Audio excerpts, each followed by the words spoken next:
So, good morning, everyone. We'll begin with the reflections on universal well-being. May I abide in well-being, in freedom from affliction, in freedom from hostility, in freedom from ill will, in freedom from anxiety, and may I maintain well-being in myself. May everyone abide in well-being, in freedom from hostility, in freedom from ill will, in freedom from anxiety, and may they maintain well-being in themselves. May all beings be released from all suffering, and may they not be parted from the good fortune they have attained. When they act upon intention, all beings are the owners of their action, and inherit its results. Their future is born from such action, companion to such action, and results will be their home. All actions with intention, be they skillful or harmful, of such acts, they will be the heirs. Okay, we'll continue to follow Rev. Heng Chau and Marty on their pilgrimage.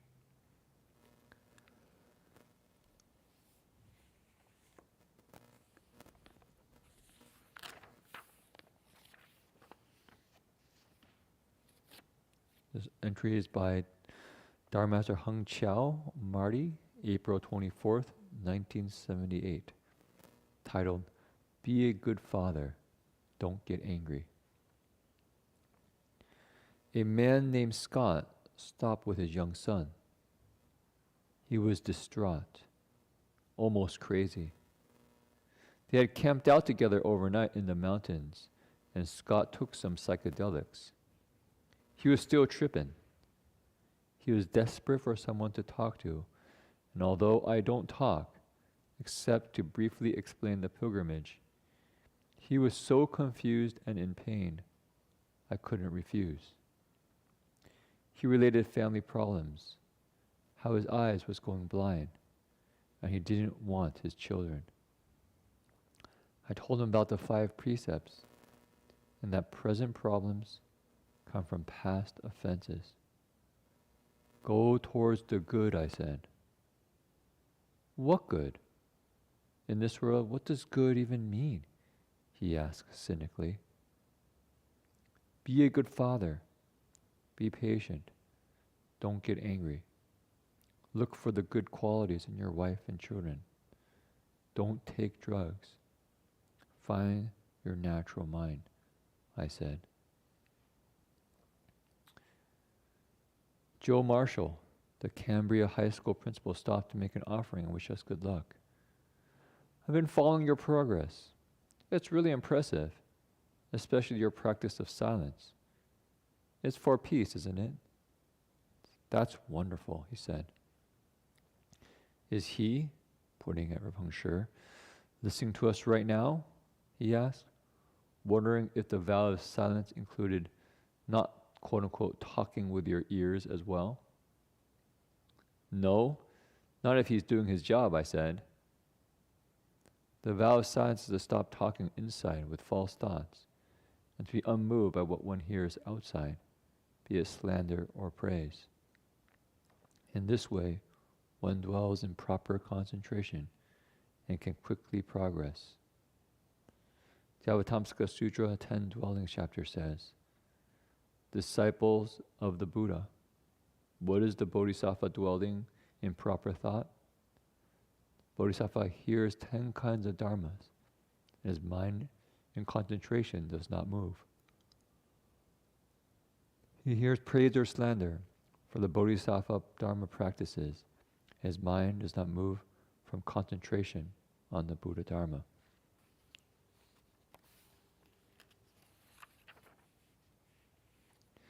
Scott, the young father who stopped yesterday, confused and bad tripping on drugs, returned today much mellowed and brighter.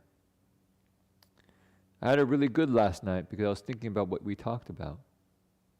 Could you tell me those 5 precepts again, he asked. No killing, no stealing, no sexual misconduct, no false speech, and no drugs or intoxicants, I said. Yeah, that's them. They sound so right and solid, he said. Yesterday, Scott was so full of high praise for drugs and felt that they helped him get through life. He couldn't see how all his problems began when he started using drugs in Colorado. He got busted, and his wife was arrested. Friends were implicated, and there was revenge and much bad karma. Soon after, his home life deteriorated, and difficulties arose with his children. Yesterday, high on acid, he thought he was quote-unquote clear and okay, but now he knew that he was actually full of anger, speeding, and disoriented. He was calling his parents mass murderers because his father was a career military officer, and saying he didn't know his son and wanted to get rid of him, as the little boy stood there nervously listening to every word.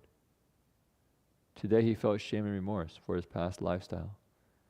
He made an offering and asked where he could learn more about the precepts and rules for living a good life. Worthy Leader chapter of the Avatamsaka Sutra says, if one can always hold the precepts, cultivate and study them, then one can perfect and accomplish merit and virtue. Precepts can open up the foundation for Bodhi.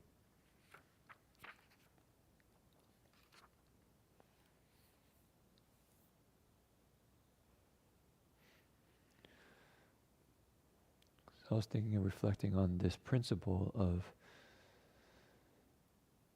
we are what we have done, and who we become is what we're doing right now. Say the teachings on karma. Yesterday night, Jing Fosher shared a story that kind of struck me. There was a monk who had a sister who had a skin disease.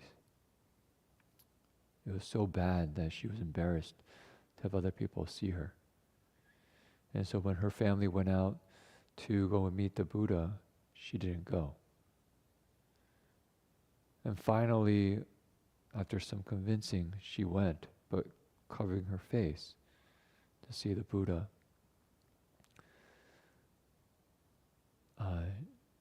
She was told the kind of causes and conditions for her appearance. Actually, before that, it was interesting. Her brother, who was a monk, encouraged her to do good.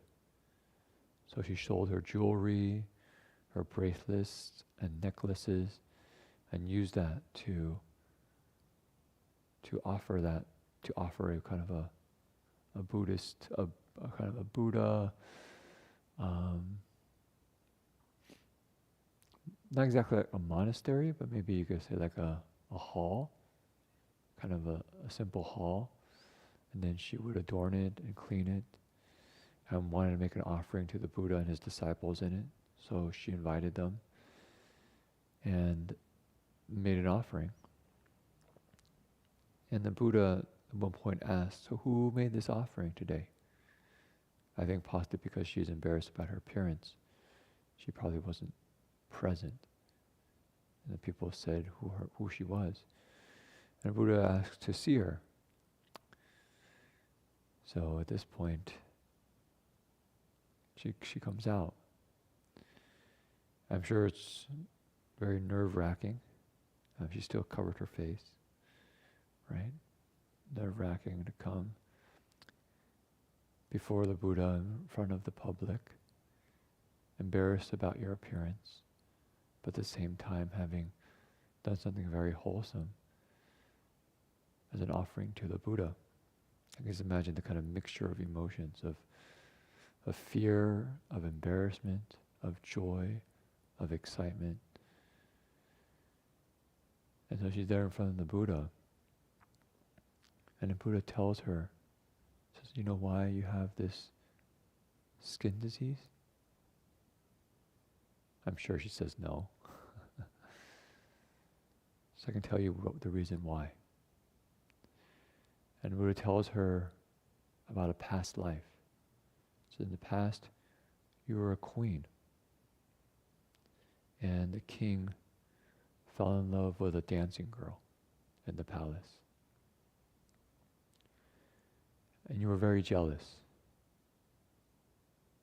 You were so jealous that you had one of your servants take some kind of poisonous itching powder and spread it out on that dancing girl's bed. So when the girl went to rest, she broke out in, I guess, maybe hives and itching all over. And because of that action, that act out of jealousy, hatred, ill will, you now have this disease on your skin. And when Jing Fosher told the story, it didn't go so much into the girl's inner process, but just says that she had an awakening. Actually, an awakening to a level of enlightenment, in fact. But if I were just to kind of imagine maybe what would have happened as she listened to this story, that we realize, you know what? What happens to us now comes from seeds that we planted in the past. And on one level that could be very scary, because sometimes it feels easier to blame someone outside,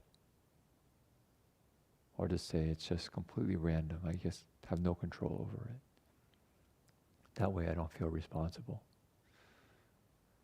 When you look at this teaching on karma and cause and effect, we're going to see, you know what, I am responsible for what happens to me. But because I am responsible for what happens to me now, I can also be responsible for what happens to me in the future.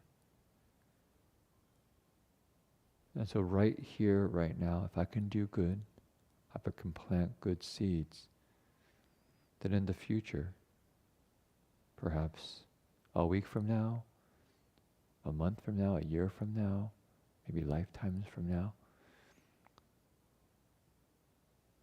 the results that I receive are the ones that I actually want, that you actually lead to peace and well-being rather than pain and suffering. So she has this profound awakening. And in the story, her complexion actually improves. Her skin disease heals. And I think if it was a fairy tale, probably say she lived happily ever after. Actually, unlike the fairy tales, which usually don't end with some person getting awakened. But if you actually wake up, you do live happily ever after, because something inside profoundly shifts. It shifts from, perhaps for herself, a mind of kind of wanting to be the best, wanting the most attention, wanting to look the most beautiful, to being willing to let go. To say, you know what, I'll let go of my jewelry, my bracelets, my necklaces, and I'm going to make an offering to something that's far more beautiful, the spiritual path. And from that action, she actually gets free. And so I think it's similar to this father who's trying to find an escape from the pain that he experiences. And he goes to drugs because drugs maybe make you forget. And it's pretty quick, right? You can take the drug and problems seem to disappear. But the problem is that problems haven't disappeared. They've just been buried. And the drug itself becomes another problem in our lives. So there's a saying, we use suffering to end suffering. Meaning that while we're suffering, we plant the seeds for more suffering as we're trying to escape that suffering. And if you look at humanity, this happens over and over again. And it just gets more and more painful. But if we can meet the Dharma, learn the precepts, see that there's a way of life that leads to true happiness, wow. And that decision we make every moment. Each moment we can say, I recognize that I've done things in the past that bring me the present fruits. And right now I'm going to choose the wholesome seeds that will lead to wholesome results in the future. So maybe today we can spend a day just reflecting on our own karma. What are my present results? Having a sense of responsibility for that. And seeing if we can choose to plant good seeds every moment today, whenever we have a chance. Not to let a minute or even a second just pass by without saying, you know what, I can use this for something good. I can recite the Buddha's name. I can be of service. I can have a heart of loving kindness. And just stay with that. And whenever those angry thoughts, jealous thoughts, greedy thoughts arise, just say, you know what, I don't want to follow those. And see what happens. Okay, so let's do 3 steps, 1 bow.